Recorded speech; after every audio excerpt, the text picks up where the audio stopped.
साथियों जुड़ जाइए एक सकारात्मक ऊर्जा के साथ। कॉपी कलम उठा लीजिए और मेरे साथ आपको नोट्स बनाते हुए चलना है। चर्चा परिचर्चा करने वाले हैं मध्यकालीन भारत का भाग 2 है खिलजी वंश के बारे में।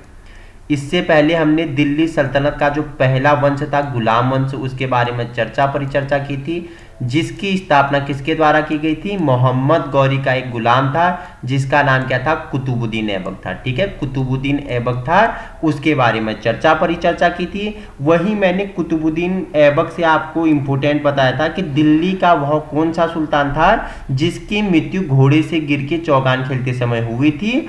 तो कुतुबुद्दीन ऐबक था। ठीक है, देखो कुव्वत उल इस्लाम मस्जिद का निर्माण कहाँ किया? दिल्ली में है। किसके द्वारा किया गया? तो अपना कुतुबुद्दीन ऐबक ने।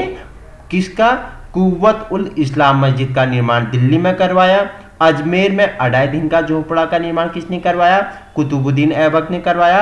अपने गुरु ख्वाजा बख्तियार काकी की स्मृति में कुतुब मीनार का निर्माण भी कौन करता है? अपना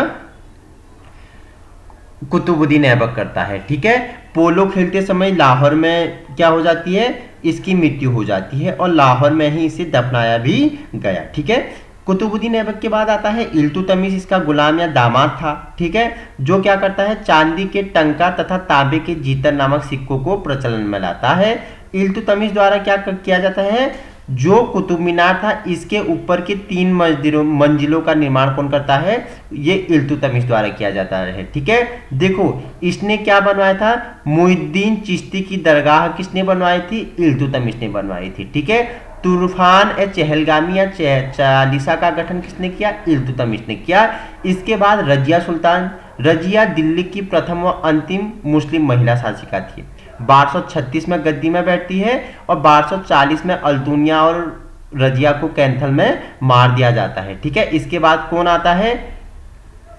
इसके बाद आता है तुम्हारा बलबन आता है। ठीक है, अंतिम जो इंपोर्टेंट है मैं बता रहा हूं, बलबन आता है। ठीक है, बलबन कब? 1266 में गद्दी में बैठता है। ठीक है, वही क्या करता है? लौह एवं रक्त की नीति किसने अपनाई? बलबन ने अपनाई बेटा। ठीक है, बलबन ने नियाबत ए खुदाई जिल्ले इलाही की उपाधि ग्रहण की थी। आपसे पूछ लिया जाए कि दिल्ली सल्तनत में वह कौन सा सुल्तान है जिसने लौह एवं रक्त की नीति अपनाई?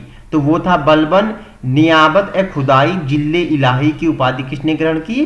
बलबन था। ठीक है, बलबन ने पारसी नववर्ष नौरोज की शुरुआत की थी एवं सिजदा तथा पाबोश नामक प्रथाओं की शुरुआत की थी। ठीक है, कि मेरे राज दरबार में जो आएगा सर झुकाएगा, सिजदा, पाबोश मतलब मेरे कदमों को चूमेगा। ठीक है, तो आज हम उस गुलाम वंश का जो अंतिम शासक था क्यूमर्स की हत्या कौन कर देता है? जलालुद्दीन फिरोज खिलजी करता है और खिलजी वंश की स्थापना करता है। ठीक है, तो आज हम किसके बारे में पढ़ेंगे? खिलजी वंश के बारे में पढ़ेंगे। VIMP है। तो देखो क्या है खिलजी वंश में? दिल्ली सल्तनत में खिलजियों का शासनकाल सबसे कम समय तक रहा। सबसे कम समय तक किसका शासनकाल रहा दिल्ली सल्तनत में? खिलजियों का। खिलजी तुर्कों की 64 नस्लों में से एक थे। जो खिलजी हैं ये क्या थे? तुर्कों के 64 नस्लों में से एक थे, लेकिन यह निम्न वर्ग के तुर्क थे। खिलजी क्या थे? निम्न वर्ग के तुर्क थे। खिलजी वंश की स्थापना 13 जून 1290 ईस्वी को जलालुद्दीन फिरोज खिलजी ने गुलाम वंश के अंतिम शासक क्यूमर्स की हत्या करके की थी। बेटा मैंने आपको पहले ही बता दिया है, गुलाम वंश का अंतिम शासक होता है क्यूमर्स, जिसकी हत्या कौन कर देता है? जलालुद्दीन फिरोज खिलजी करता है और एक नए नींव रखता है, एक नए वंश की स्थापना करता है, जिसे आप किस नाम से जानते हो? खिलजी वंश के नाम से जानते हो। ठीक है, तो कुल 5 वंशों ने शासन किया था इस पे, खिलजी वंश पे।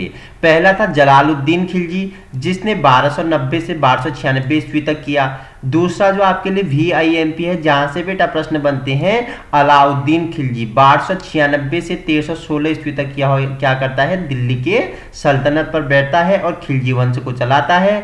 उसके बाद जो तीसरा आपका शासक या वंश आता है, शासक आता है, वो है शिहाबुद्दीन खिलजी। ठीक है, 1316 में ये गद्दी में बैठता है।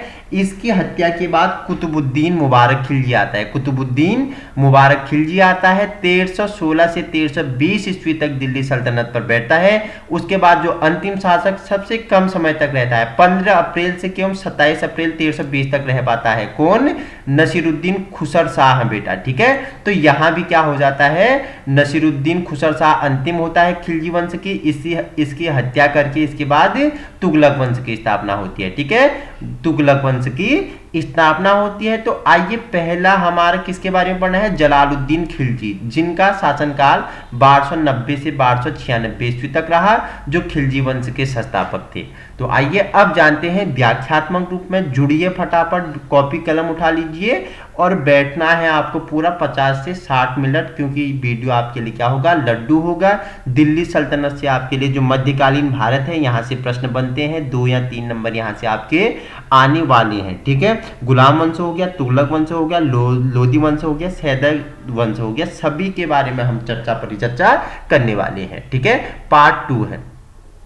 तो खिलजी वंश की स्थापना किसने की, जलालुद्दीन खिलजी ने की। किसको मार के, गुलाम वंश का अंतिम शासक क्यूमर्स था, उसकी हत्या कौन कर देता है, ये जलालुद्दीन खिलजी कर देता है।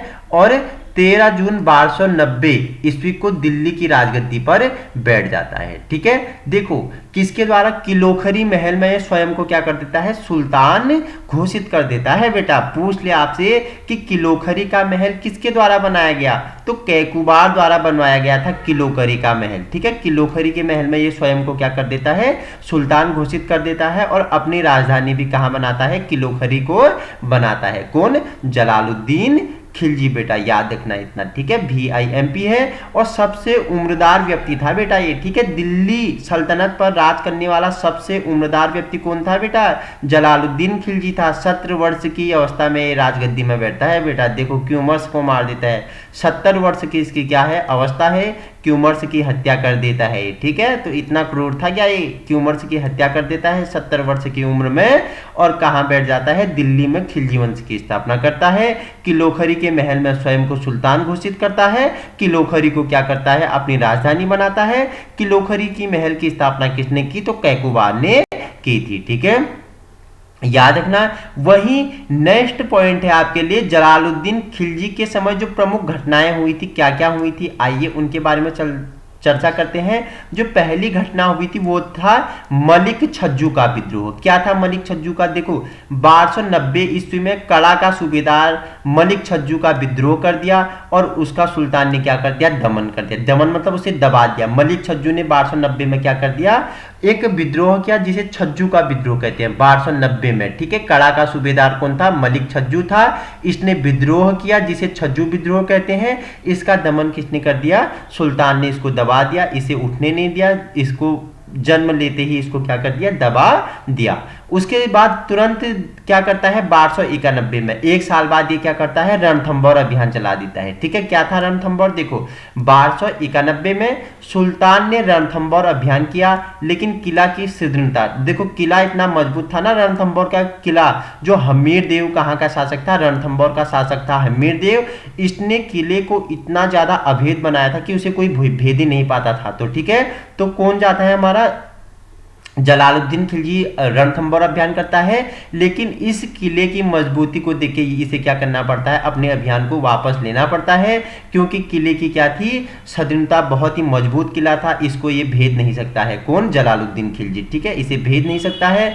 उस समय रणथंभौर का शासक कौन था, हमीर देव था, ठीक है। उसके बाद तीसरा आपका क्या होता है, मंगोलों का आक्रमण होता है, ठीक है। कब होता है, 1292 में अब्दुल्ला खां के नेतृत्व में किसका आक्रमण होता है, मंगोलों का आक्रमण हुआ, जिसमें मंगोल पराजित हुए और जलालुद्दीन की सेना क्या हो जाती है, जीत जाती है, मंगोल इसमें हार जाते हैं। उसके बाद जो चौथा विद्रोह हुआ वो हुआ सिद्दी मौला को मृत्युदंड। कौन थे और क्यों उन्हें मृत्युदंड दिया गया, सिद्दी मौला क्या थे, एक सूफी संत थे। सुल्तान को ऐसी भनक लग गई कि सिद्दी मौला मेरी हत्या के लिए क्या कर रहा है, षड्यंत्र रच रहा है, मुझे मारने के लिए क्या कर रहा है, योजनाएं बना रहा है, जिसके कारण सिद्दी मौला को क्या देता है, मृत्युदंड दे देता है। उसके तुरंत बाद देवगिरी अभियान पे निकल जाता है सुल्तान। 1296 ईस्वी में अलाउद्दीन खिलजी के नेतृत्व में देवगिरी अभियान हुआ।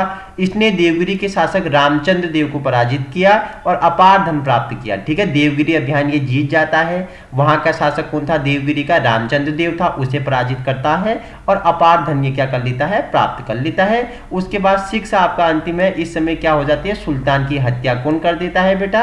अलाउद्दीन खिलजी क्या कर देता है? जलालुद्दीन को मार देता है बेटा। ठीक है, जलालुद्दीन खिलजी को मार देता है। उसके बाद क्या होता है? अपना ये शासक बन जाता है अलाउद्दीन। तो ठीक है, जलालुद्दीन खिलजी को कौन मार देता है? अलाउद्दीन खिलजी कब मार देता है? 1296 में इसकी हत्या कर देता है।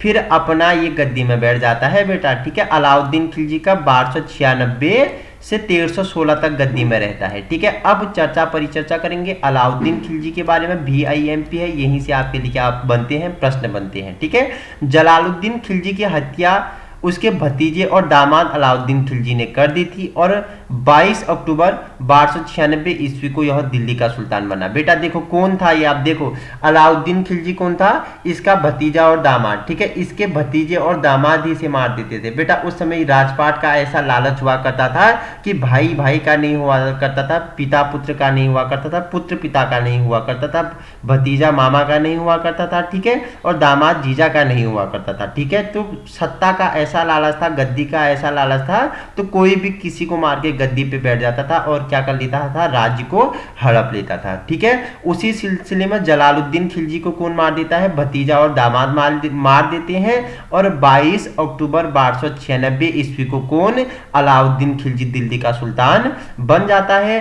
अलाउद्दीन खिलजी का बचपन का नाम अलिया गुरसापी था। क्या था? अलिया गुरसापी था। आपसे पूछ लिया जाए कि अलाउद्दीन खिलजी का बचपन का नाम क्या था?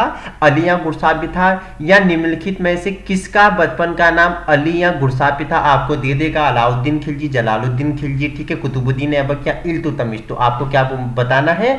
अलाउद्दीन खिलजी का बचपन का नाम बेटा अलिया गुरसापी था। ठीक है, इसने अपने सिक्कों में सिकंदर ए सानी अर्थात द्वितीय सिकंदर की उपाधि धारण की। बेटा बहुत इंपॉर्टेंट है, स्टार लगा लीजिए कि दिल्ली का वह कौन सा सुल्तान था जिसने अपने सिक्कों में सिकंदर ए सानी मतलब द्वितीय सिकंदर की उपाधि धारण की? तो कौन था? अलाउद्दीन खिलजी था।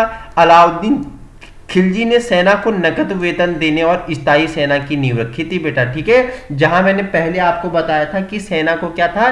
भूमि दान देने की बात हुई, तो यहां इसने क्या किया था? अलाउद्दीन खिलजी ने क्या कर दिया? उस प्रथा को तोड़ दी और क्या कर दिया? नकद वेतन देने की स्थायी नींव रख दी। किसने? अलाउद्दीन खिलजी ने। ठीक है, घोड़े दागने तथा सैनिकों की हुलिया लिखने की प्रथा की शुरुआत भी अलाउद्दीन खिलजी ने की बेटा। ठीक है, घोड़े को दाग लगाने की, यह घोड़ा इसका है, दागने की मतलब कि उसको क्या करने की? दाग लगाने की पहचान करने के लिए, और सैनिकों की हुलिया लिखने की प्रथा किसने स्टार्ट की? अलाउद्दीन खिलजी ने की बेटा।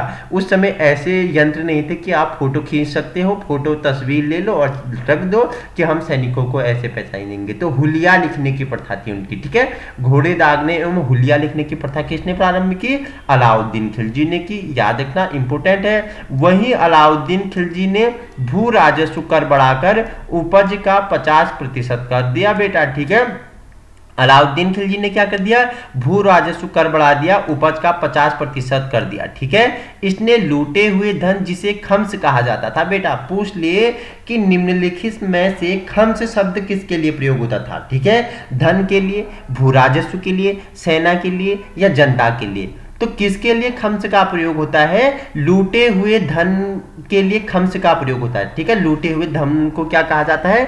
खम्स कहा जाता है। ठीक है, याद रखना VIMP है, स्टार लगा लीजिए बेटा। आगामी आने वाली परीक्षा में बन सकता है कि खम्स शब्द किसके लिए प्रयोग हुआ है? तो लूटे हुए धन के लिए। ठीक है, उसने सुल्तान का हिस्सा 25% से बढ़ाकर 75% कर दिया। बाप रे। ठीक है, 25 से ये सीधे कहां पहुंच गया? 75% पहुंच गया बेटा। जो लूटे हुए धन होता है उसका कितना? 75% हमें देना पड़ेगा।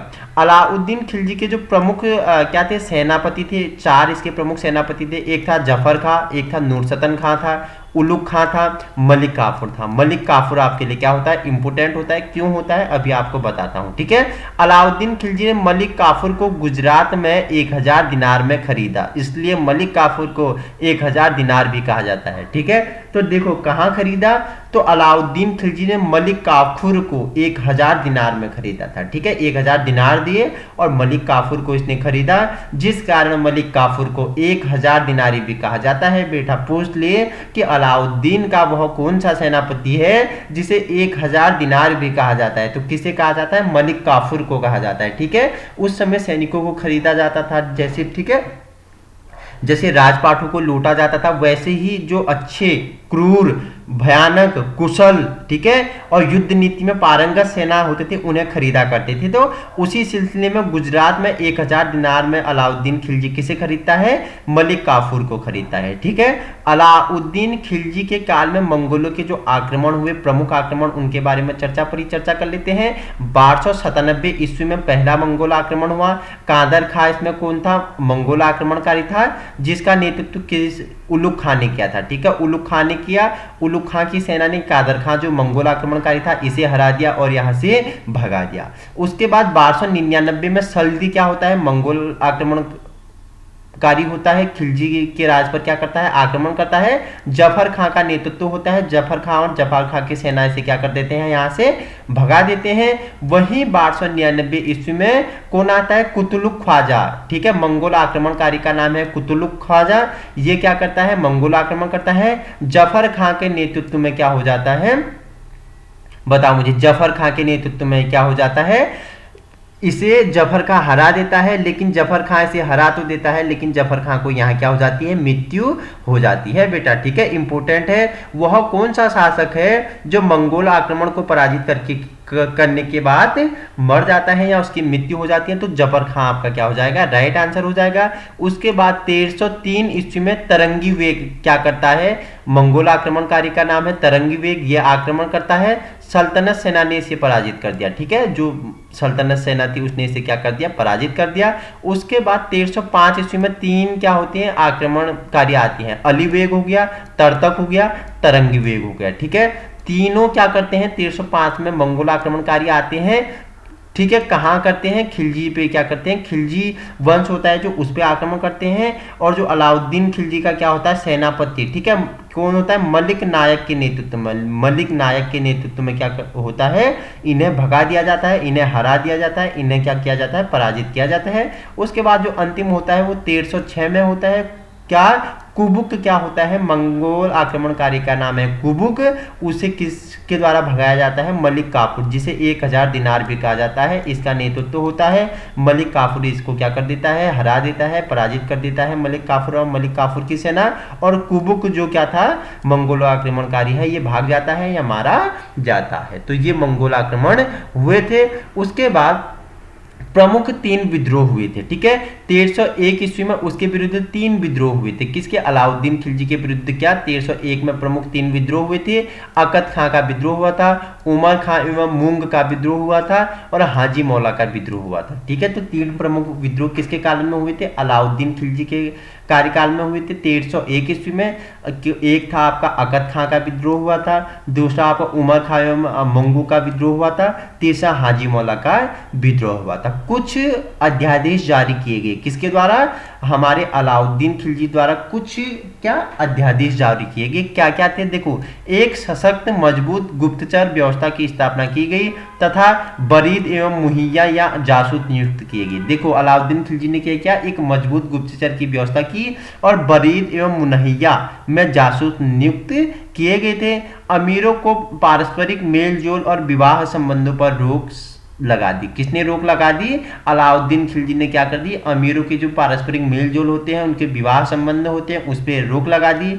शराब और भांग जैसे मादक पदार्थों के प्रयोग पर भी रोक लगा दी। बेटा आपसे पूछ लिए कि वह कौन सा शासक था जिसने दिल्ली सल्तनत पर भांग, शराब और मादक जैसे पेय पदार्थों पर रोक लगाई? तो अलाउद्दीन खिलजी था। और अनुदान में दी गई भूमियां इसने वापस ली और राजस्व अधिकारियों को निर्देश दिया कि जिनके पास अत्यधिक संपत्ति है उनसे कर के रूप में ले लिया जाए। ठीक है, और इसने क्या आदेश दे दिया कि जिनके पास अत्यधिक संपत्ति है, अधिकारियों के पास जिनके पास अधिक धन है, उन्हें कर के रूप में ले लिया जाए। ठीक है, किसके द्वारा प्रारंभ किया गया? अलाउद्दीन खिलजी के द्वारा प्रारंभ किया गया। ठीक है, वही अलाउद्दीन के अभियानों को दो भागों में बांटा जाता है बेटा, एक उत्तर भारत का अभियान, एक दक्षिण भारत का अभियान। ठीक है, इसके द्वारा जो अभियान हुए उन्हें दो भागों में विभक्त किया गया, उत्तर भारत का अभियान, दक्षिण भारत का अभियान। तो अब दोनों के बारे में हम अलग अलग चर्चा करेंगे। पहले हम पढ़ेंगे उत्तर भारत का अभियान, उसके बाद हम पढ़ेंगे दक्षिण भारत का अभियान। ठीक है, VIMP है। तो उत्तर भारत का अभियान में सबसे पहले इसका क्या आता है? गुजरात विजय आता है। कब? 1299 ईस्वी में गुजरात विजय। ठीक है, तो आइए जानते हैं गुजरात विजय के बारे में। इस समय यहाँ का शासक कौन था? कर्ण बघेला था। गुजरात का शासक कौन था? कर्ण बघेला था। 1299 में गुजरात अभियान हुआ और कर्ण बघेला बिना युद्ध किए ही भाग गया बेटा। ठीक है, कर्ण बघेला कहाँ का शासक था? गुजरात का शासक था और बिना युद्ध किए ही ये क्या कर गया? भाग गया गुजरात से। ठीक है, ठीक है, जैसे अलाउद्दीन खिलजी ने गुजरात विजय 1299 में की थी। ठीक है, 1299 में की। गुजरात का जो उस समय राजा था, शासक था, कर्ण बघेला था, वो बिना युद्ध के डरपोक है, डर के मारे भाग गया और कहाँ चले गया? देवगिरी के जो शासक था रामचंद्र, उसके शरण में चले गया। यहाँ इसने शरण ले ली। इस तरह गुजरात को दिल्ली सल्तनत में मिला लिया बेटा। ठीक है, तो क्या हो गया? गुजरात विजय 1299 में होती है। कर्ण बघेला गुजरात का शासक था, बिना युद्ध किए भाग जाता है, देवगिरी में रामचंद्र के वहां शरण ले लेता है। ठीक है, और अलाउद्दीन खिलजी क्या करता है? इसे दिल्ली सल्तनत में मिला लेता है। ठीक है, उसके बाद रणथंबोर अभियान। ठीक है, 1300 से 1301 ईस्वी में। ठीक है, रणथंबोर अभियान दोबारा ये करता है। इस समय यहाँ का शासक हम्मीर देव था।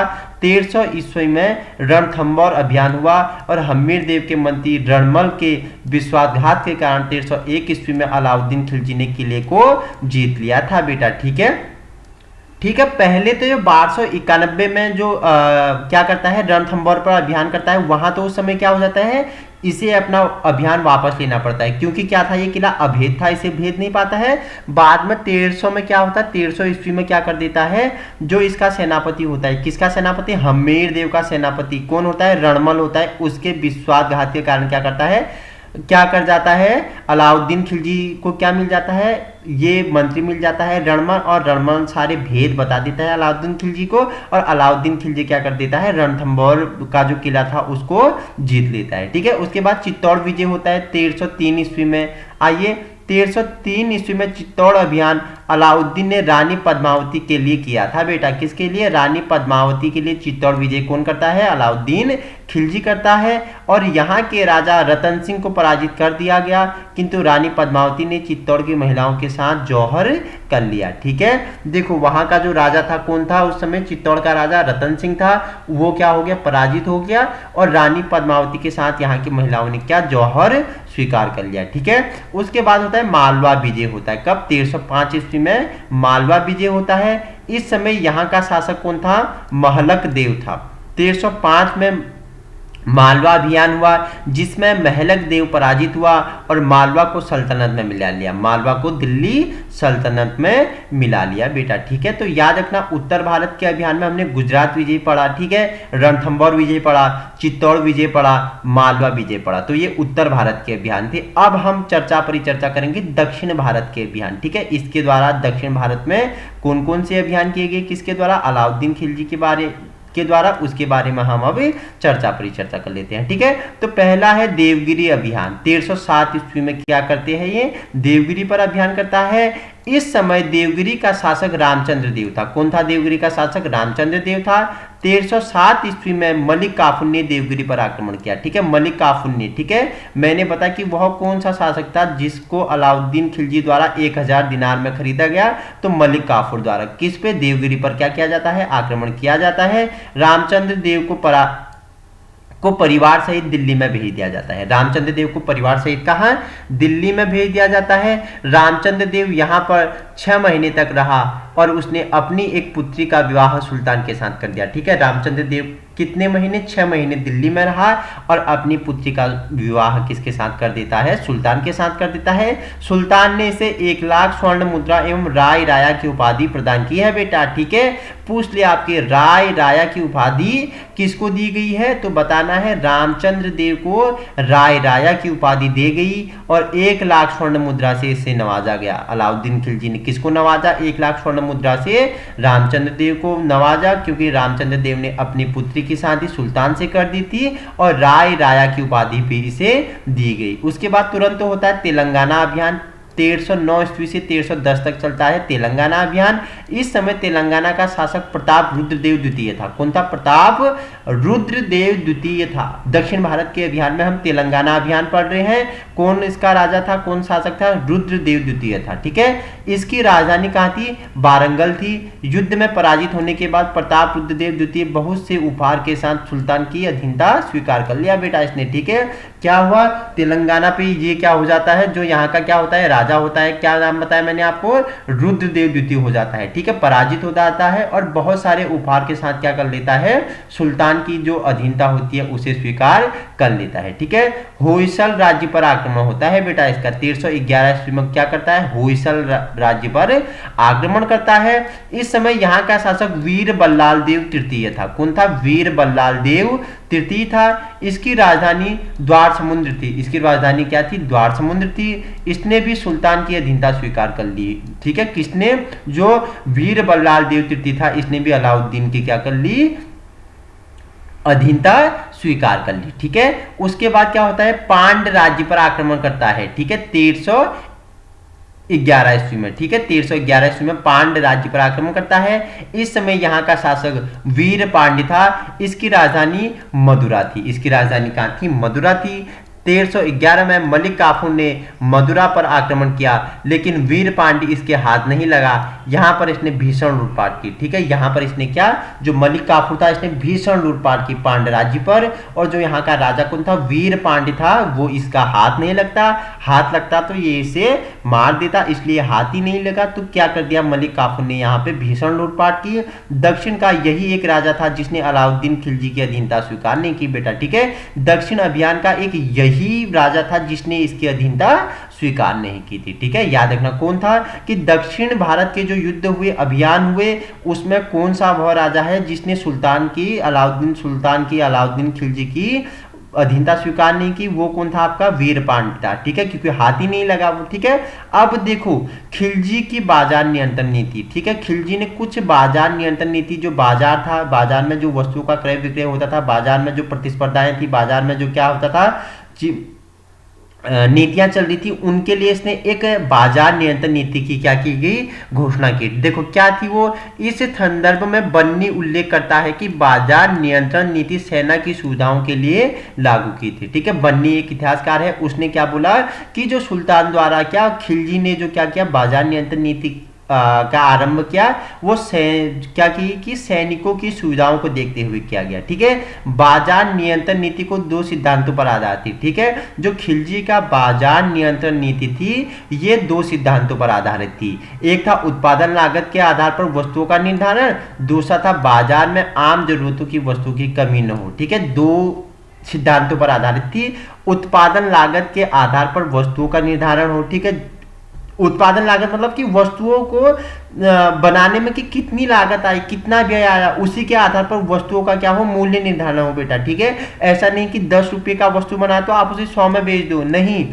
अगर 10 रुपये की वस्तु है तो कम से कम आप उसको कितना 12 से 13 या 13 से 15 रुपये में उसकी क्या होनी चाहिए? मूल्य निर्धारण होना चाहिए, न कि मनमानी मूल्य 100 रुपीज होना चाहिए। तो ठीक है, तो उत्पादन लागत में क्या बोला कि जो उत्पादन लागत हो उसी के आधार पर वस्तुओं का क्या हो? निर्धारण हो। दूसरा था बाजार में आम जरूरतों की वस्तुओं की कमी नहीं हो। ठीक है, जो आम जरूरतें हैं, जो रोजमर्रा की जिंदगी में वस्तुओं का क्या होता है, हमारे लिए उपयोग होता है, उन वस्तुओं का कोई कमी न हो। इन दो सिद्धांतों पर कार्य कर रही थी बाजार नियंत्रण नीति। ठीक है, देखो सुल्तान ने 4 प्रकार के बाजार गठित किए। सुल्तान ने 4 प्रकार के बाजार गठित किए इस नियंत्रण में। पहला था मंडी। ठीक है, इंपोर्टेंट होता है। पहला था मंडी, यह अनाज का बाजार था। मंडी क्या था? अनाज का बाजार। आज आपको पता ही है, सुनते हो ना कि मंडी लगी है। चलो, मंडी में क्या होता है? अनाज के बारे में, खाद्य पदार्थों का क्या होता है? भंडारण होता है, उसी का क्रय विक्रय होता है। तो सुल्तान द्वारा 4 बाजार गठित किए गए, जिसमें पहला था मंडी। ठीक है, इससे संबंधित 8 जाब्ता अधिनियम थे। 8 जाब्ता क्या थे? अधिनियम थे। पहला अधिनियम सर्वाधिक महत्वपूर्ण था, जिसके अंतर्गत सभी प्रकार के अनाजों का मूल्य निर्धारित किया गया था। ठीक है, जो मंडी था, ठीक है, इसमें 8 जाब्ता अधिनियम थे। पहला अधिनियम सर्वाधिक महत्वपूर्ण था, जिसमें सभी प्रकार के क्या अनाजों का मूल्य निर्धारण किया गया था। अनाज बाजार नियंत्रण करने के लिए सुल्तान ने सहना ए मंडी की नियुक्ति की और जो जमाखोर थे उन्हें कठोर दंड की व्यवस्था की। ठीक है, देखो अनाज बाजार नियंत्रण करने के लिए सुल्तान ने क्या की? सहना ए मंडी का क्या किया गया? एक सहना ए मंडी नामक एक संस्था खोली, एक मतलब की नियुक्त की, और जो जमाखोर हैं उन्हें कठोर दंड की व्यवस्था की गई। अगर 10 रुपये की, अगर जैसे तुमने 5 किलो क्या लेनी है? चीनी लेनी है, 5 किलो चीनी लेनी है, उसमें अगर कोई 4 किलो 900 ग्राम देता है तो 900 ग्राम देता है, तो अगर वो पकड़ा गया तो 100 ग्राम, ठीक है, पूरा 5 किलो करने के लिए 100 ग्राम उसके शरीर से मांस निकाला जाएगा। ऐसी इसने व्यवस्था कर दी। ठीक है, उससे क्या मांस निकाला जाएगा पूरे 100 ग्राम। तो ये इसने जमाखोरी के लिए कठोर दंड निकाल दिया, जिससे बाजार बहुत ही प्रभावित हुआ और बहुत सारे कार्य हुए, और क्या हुआ? बाजार मूल्य नियंत्रण पर पूरा प्रभावी। जो दूसरा था वो था सराय अदल, मतलब बोलते हैं न्याय का स्थान। ठीक है, सराय अदल मतलब न्याय का स्थान। इससे संबंधित 5 अधिनियम थे, और यह इस तरह के सरकारी सहायता प्राप्त बाजार था। इसमें विभिन्न प्रकार के कपड़े, मेवे, जड़ी बूटियां, घी, चीनी आदि बिकता था। ठीक है, जो सराय अदल था ये क्या था? एक ऐसा बाजार था जिसमें विभिन्न प्रकार के कपड़े, मेवे, जड़ी बूटियां, घी, चीनी आदि बिकता था। तीसरा जो महत्वपूर्ण होता है वो होता है घोड़ों, दासों एवं मवेशियों का बाजार था। तीसरा जो बाजार था वो क्या था? घोड़े, मवेशियों या दासों का बाजार था। इससे संबंधित सामान्य नियम थे। पहला नियम था किस्म के अनुसार मूल्य निर्धारण हो। दूसरा नियम था दलालों पर कठोर नियंत्रण हो। ठीक है, जो घोड़े, दासों एवं मवेशियों का बाजार था उसमें 2 नियम थे। पहला नियम में किस्म के अनुसार क्या हो? मूल्य का निर्धारण हो। ठीक है, जैसी वस्तु का किस्म हो, अच्छा किस्म का अच्छा मूल्य और घटिया किस्म का घटिया मूल्य। ठीक है, गिफिन वस्तुएं, जैसे मैंने इकोनॉमिक्स में गिफिन वस्तुओं का प्रयोग किया जाता है। गिफिन वस्तु के लिए गिफिन मूल्य हो गया, अच्छी वस्तु के लिए अच्छे मूल्य हो गया। जो चौथा बाजार का प्रकार था वो था सामान्य बाजार। ठीक है, इस बाजार में आम जरूरतों की वस्तुएं बिकती थी, जैसे सब्जी, मिट्टी के बर्तन आदि। ठीक है, जो सामान्य बाजार था उसमें आम जरूरतों की वस्तुएं बिकती थी। सब्जी हो गई, अनाज तो नहीं था, अनाज क्योंकि पहला मंडी वाले में था। ठीक है, तो इसमें सब्जी और मिट्टी के बर्तन आदि मिलते थे। इनका मूल्य भी उत्पादन मूल्य पर आधारित था। इनका मूल्य भी क्या था? उत्पादन मूल्य पर आधारित था। ठीक है, अब पढ़ते हैं अलाउद्दीन खिलजी के निर्माण का कार्य। ठीक है, तो मैंने आपको उसकी बाजार नियंत्रण बताई। उसने अपने बाजार नियंत्रण को 4 भागों में बांटा। पहला मंडी था, दूसरा सराय अदल न्याय का स्थान था, तीसरे घोड़े, दासों एवं मवेशियों का बाजार था, चौथा सामान्य बाजार था। ठीक है, तो साथियों यहाँ तक किसी को कोई इशू है, कुछ समझ में नहीं आया है तो बताइए, मैं आपका रिवीजन कर दूंगा। नहीं तो आगे परिचर्चा करते हैं कि अलाउद्दीन खिलजी का निर्माण कार्य। देखो, अलाई दरवाजा किसके द्वारा बनाया गया? ठीक है, सीरी का किला किसके द्वारा बनाया गया? हजार खंबा का महल किसके द्वारा बनाया गया? अलाउद्दीन खिलजी द्वारा। तीनों कहाँ पे हैं? अपने दिल्ली पे हैं। आपसे पूछ लिया जाए सीरी का किला किसके द्वारा बनाया गया, तो अलाउद्दीन खिलजी आपका क्या हो जाएगा? राइट आंसर हो जाएगा। वहीं पूछ लिए हजार खंबा महल किसके द्वारा, तो खिलजी के द्वारा। अलाई दरवाजा अलाउद्दीन खिलजी के द्वारा। ठीक है, अलाउद्दीन खिलजी के मृत्यु के पश्चात मलिक काफूर और उसके 6 वर्षीय पुत्र को शिहाबुद्दीन खिलजी को सुल्तान बना दिया और खुद उसका प्रतिशासक बन गया। देखो, जब अलाउद्दीन खिलजी की क्या होती है? मृत्यु होती है, तो उसका जो सेनापति मलिक काफूर था, जिसे ये क्या करता है? गुजरात से 1000 दिनार में खरीदता है। ठीक है, ये क्या करता है? अलाउद्दीन का पुत्र होता है 6 वर्ष का, शिहाबुद्दीन खिलजी उसका नाम होता है। ठीक है, उसे क्या करता है? सुल्तान बना देता है, और सुल्तान बनाता है, लेकिन उसके प्रति शासक खुद बनता है। ठीक है, सारे कार्य कौन करता है? यही करता है, मलिक काफूर करता है, लेकिन गद्दी पे कौन बैठता है? शिहाबुद्दीन खिलजी बैठता है। लगभग 35 दिन के शासन के बाद अलाउद्दीन खिलजी के तीसरे बेटे मुबारक शाह खिलजी ने मलिक काफूर की हत्या कर दी और शिहाबुद्दीन को बंदी बनाकर उसकी भी हत्या करवा दी बेटा। ठीक है, तो क्या होता है? 35 दिन तक तो बैठता है ये राजगद्दी पर, कौन? अपना शिहाबुद्दीन खिलजी। ठीक है, तो 35 दिन बाद क्या करता है? सबसे पहले मलिक काफूर को कौन मार देता है? इसका तीसरा बेटा था मुबारक शाह खिलजी। ये क्या करता है, मलिक काफूर को मार देता है। वो तो छोटा बच्चा था बेटा, 6 वर्ष का बच्चा था शिहाबुद्दीन, उसको भी बंदी बनाकर उसकी हत्या कर देता है। और मुबारक शाह खिलजी कब 1316 ईस्वी क्या कर देता है, गद्दी पर बैठ जाता है अपने छोटे भाई को मारकर। ठीक है, देखो मुबारक शाह खिलजी 1316 से 1320 ईस्वी तक इसका शासनकाल रहा। ठीक है, इसने खलीफा के पद को मान्यता नहीं दी। इसने क्या की कि खलीफा के पद को मान्यता किसने नहीं दी, मुबारक शाह खिलजी। आपसे पूछते कि दिल्ली सल्तनत पर खिलजी वंश का वह कौन सा शासक है जिसने खलीफा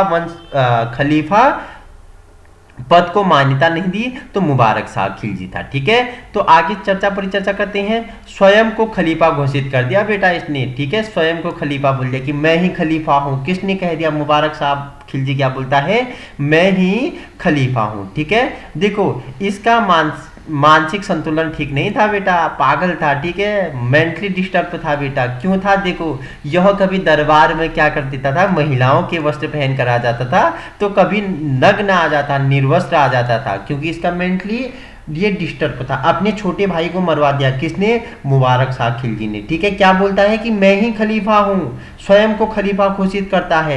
इसका मानसिक संतुलन ठीक नहीं था बेटा। ठीक है, हम पागल नहीं हैं भैया, हमारा दिमाग खराब है, ऐसा इसके दिमाग में चलता था कि बिना सोचे समय क्या कर देता था, ये निर्णय लिया करता था बेटा। कौन, मुबारक शाह खिलजी। ठीक है, कभी राज्य में महिलाओं के वस्त्र पहन के आ जाता था, तो कभी नग्न होके आ जाता था। कौन था ऐसा, आपसे पूछ ला कि स्वयं को खलीफा कौन घोषित करता है, और वह कौन सा राजा है जिसका जो मानसिक रूप से ठीक नहीं था, कभी महिलाओं के वस्त्र पहनता था, कभी नग्न आ जाता था, तो मुबारक शाह खिलजी। बाद में इसके प्रधानमंत्री खुसरो खान ने 1320 में इसकी हत्या करवा दी और खुद शासक पर बन गया। ठीक है, इसका प्रधानमंत्री कौन होता है, खुसरो खान होता है। वो क्या करता है, 1320 में इसको मार देता है और अपना ही क्या बैठ जाता है, गद्दी में बैठ जाता है। ठीक है, आइए अब परिचर्चा करते हैं। इसका जो प्रधानमंत्री था खुसर खां, उसके बारे में। पूरा नाम था नसीरुद्दीन खुसर खां।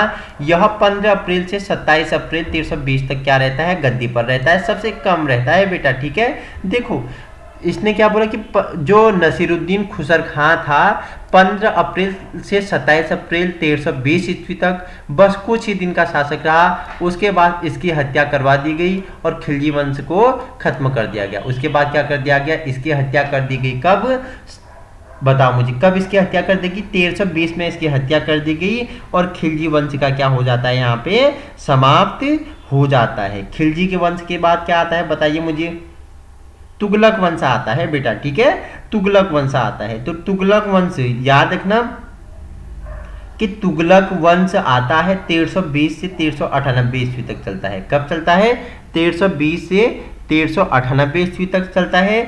गयासुद्दीन तुगलक के बारे में हम परिचर्चा करेंगे। ठीक है, जो नया चैप्टर होगा, थर्ड पार्ट लेके आएंगे हम दिल्ली सल्तनत पे, तो वो है तुगलक वंश के बारे में। किसके बारे में, तुगलक वंश के बारे में, जिसमें हम इसके संस्थापक किसे कहा जाता है, गयासुद्दीन तुगलक के बारे में पढ़ेंगे, मोहम्मद बिन तुगलक के बारे में पढ़ेंगे, फिरोज शाह तुगलक के बारे में पढ़ेंगे। ठीक है, जो भी आपके लिए VIMP होगा परीक्षाओं की दृष्टि से, उन सभी के लिए हम तुगलक वंश में लेके आएंगे। आज हमारा खिलजी वंश का भाग 2 हमारा कंप्लीट होता है दिल्ली सल्तनत पे, जिसमें 2 आपके लिए क्या होते हैं, इंपोर्टेंट होते हैं, जलाउद्दीन खिलजी और अलाउद्दीन खिलजी। ठीक है, दोनों आपके लिए क्या होते हैं, VIMP होते हैं।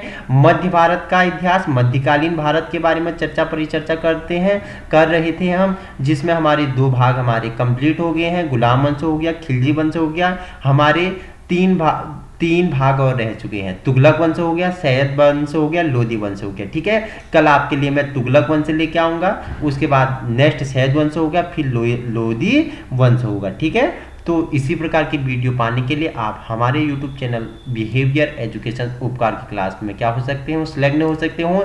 हिंदी हो गया, ज्योग्राफी हो गया, इकोनॉमिक्स हो गया, हिस्ट्री हो गया। ठीक है, सभी प्रकार की परीक्षाओं के लिए आपका क्या SST से संबंधित जितने भी वीडियो हैं आपके लिए VIMP व्याख्यात्मक रूप में परिचर्चा करते हैं बेटा। ठीक है, 1 लाइनर आपके लिए खाली प्रैक्टिस सेट के लिए होते हैं, मॉक टेस्ट के होते हैं, बाकी व्याख्यात्मक रूप में व्याख्या सहित हमारा YouTube चैनल आपको देता है। निःशुल्क। और वहीं आपको इस सेशन के वीडियो फोटो चाहिए, आप हमारे फेसबुक ग्रुप बिहेवियर एजुकेशन उपकार की क्लास को भी संलग्न कर सकते हो, जहां आपका क्या होता है, आपको व्यवहारिक शिक्षा प्रदान की जाती है। हमारा उद्देश्य क्या है, आपको व्यवहारिक शिक्षा प्रदान करना।